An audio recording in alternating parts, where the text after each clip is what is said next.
নাটনি আৰু সংকটক লৈ IOCL কৰ্তৃপক্ষৰ সংবাদমেল ঘৰুৱা চিলিণ্ডাৰৰ যোগানত কোনো অসুবিধা হোৱা নাই বুলি মন্তব্য সংবাদমেলত ৰাজ্যৰ 4টা শোধনাগাৰৰ পৰা উৎপাদন আৰু যোগান নিয়মিতভাৱে চলি আছে অসমত ইন্ধন যোগানৰ ক্ষেত্ৰত কোনো অসুবিধা হোৱা নাই 9.3 মিলিয়ন গ্ৰাহকক নিয়মিতভাৱে ইন্ধন যোগান ধৰি থকা হৈছে ডিজিটেল পদ্ধতিৰে 84% গ্ৰাহকে চিলিণ্ডাৰ বুক কৰিছে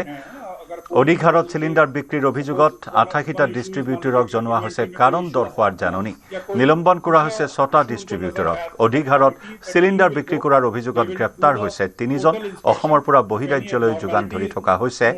ইন্ধন এলপিজিৰ ক্ষেত্ৰত এনেকুৱা হৈছে যে আমাৰ অসমত আপোনাৰ কোনো ধৰণৰ এলপিজি এজ এ প্ৰডাক্ট আমাৰ কোনো ধৰণৰ নাটনি নাই কিন্তু যোনটো এটা ৰাইজৰ মাজত এটা মনোভাৱ সৃষ্টি হৈছে যে এলপিজি নাই বা মই বুক কৰি পোৱা নাই এটোৰ বিভিন্ন ধৰণৰ কাৰণ আছে তাৰ মুখ্য যোনটো কাৰণ হৈছে হেতু হৈছে আপোনাৰ চৰকাৰে কিছুমান আপোনাৰ নিয়ম বান্ধি দিছে যেহেতু ক্ৰাইসিসটো হৈ আছে গোটেই ভাৰতবৰ্ষ বা পৃথিৱীৰ মাজত এক নম্বৰ কথাটো হৈছে যোনবিলাক আপোনাৰ আৰবান কাস্টমাৰ তেওঁলোকে 25 দিনৰ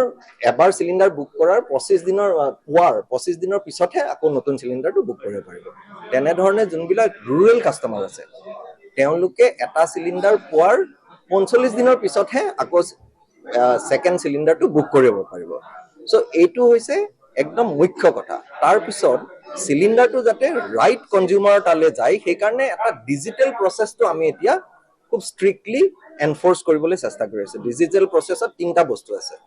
এটা হৈছে আপোনাৰ ইকেৱাইসি এতিয়া যোনবিলাক প্ৰধানমন্ত্ৰী উজ্জ্বলা যোজনাৰ কনজিউমাৰ আছে সেইটো গভৰ্নমেন্টৰ ডাইৰেকশন মতে তেওঁলোকৰ ইকেৱাইসি ম্যান্ডেটৰী তেওঁলোকে যদি ইকেৱাইসি নকৰে তেওঁ চিলিণ্ডাৰ বুকেই কৰিব নোৱাৰে তো এই ক্ৰাইসিসৰ আগত only 37% মানুহে আহি পেলাই ইকেৱাইসি কৰিছিলে গতিকে ক্ৰাইসিস হোৱাৰ পিছত এতিয়া হেতু আমাৰ গৈ পেলাই around 70% পাইছেগে তো এই মানুহখিনিয়ে যদি ইকেৱাইসি নকৰে তেওঁলোকে চিলিণ্ডাৰ বুক কৰিব নোৱাৰিব বা তেওঁলোকে চিলিণ্ডাৰ পাব নোৱাৰে ঠিক তেনে ধৰণে আৰবান কাস্টমাৰৰ ক্ষেত্ৰত যদি কোনোবা আৰবান কনজিউমাৰে 9 মাহ ধৰি চিলিণ্ডাৰ লোৱা নাই তেওঁলোকৰ আপোনাৰ ইকেৱাইসি টো ম্যান্ডেটৰী কৰি দিছে গতিকে তেওঁলোকেও আহি পেলাই ইকেৱাইসি কৰাৰ পিছতহে আকৌ নতুন এটা চিলিণ্ডাৰ পাবলৈ সক্ষম হ'ব এইটো হৈছে মেইন আপোনাৰ প্ৰবলেম যে বহুতে ইকেৱাইসি কৰা নাই বুকিং কৰিবলৈ চেষ্টা কৰি আছে তেওঁলোকে বুকিং কৰিব পৰা নাই সেই কাৰণে তেওঁলোকে ভাবিছে হয়তো আমি চিলিণ্ডাৰ পোৱা নাই কাৰণ নাটনি হৈছে কিন্তু নাটনিটো একচুয়ালি চিলিণ্ডাৰৰ নাটনি নহয় প্ৰসেসটো কমপ্লায়েন্সৰ ক্ষেত্ৰত অকমান ডিলে হৈ আছে এবসলিউটলি নাটনি নাই আমাৰ ইয়াত 4টা ৰিফাইনাৰী আছে